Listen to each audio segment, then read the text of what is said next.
So ஒரு வழியாக star பார்த்தாச்சு. நேத்தா போனேன். சரி கவின் வந்து ஒரு ஸ்ட்ரகிள்டான ஒரு ஆக்டர், நம்ம மாதிரி வந்து ஒரு பேக்ரவுண்ட் இல்லாமல் வராரு, எப்படி இருக்குது படம் அப்படின்னு சொல்லி பார்க்கலான்னு போனேன்.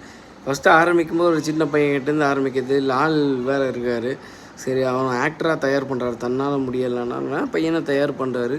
அவனும் ஆக்டர் ஆகணுங்கிறதுக்காக அப்படியே போகிறான், லவ் பண்ணுறான். அதுக்கப்புறம் பாட்டு வருது, எங்கெங்கேயோ போய் இவனோட புது பாட்டுலாம் கொஞ்சம் சரியாக இல்லைன்னு சொல்லி ஒரு நாளில் வாழ்க்கை, அப்புறம் பழைய பாட்டுலாம் கொஞ்சம் எடுத்து போட்டு அப்படியே ஒப்பேற்றியாச்சு. எல்லாம் வாரம் க்ரௌடெல்லாம் கத்துறதெல்லாம் அந்த பாட்டுக்கு தானே தவிர படத்தோட சீனுக்கோ படத்துலையும் எதுவுமே இல்லை. எந்த சீனுமே ஒரு இம்ப்ரெசிவாகவோ படத்தில் வந்து ஒரு ரொம்ப லேக் அடித்த மாதிரி இருந்தது. ரொம்ப போரிங்காக இருந்தது. ஒரு கான்செப்ட் பெரிய லெவலில் ஒர்க் அவுட் ஆகாத மாதிரி இருந்தது. செகண்ட் ஹாஃப்லாம் சுத்தமாக எங்கெங்கேயோ போயிடுச்சு. லவ் ட்ராக்கு அது செகண்ட் லவ் ட்ராக்லாம் வந்து not good. I don't like the movie at all. ஒரு பர்சன்ட் கூட பிடிக்கல, எந்த ரீசனுக்கும் பாட்டு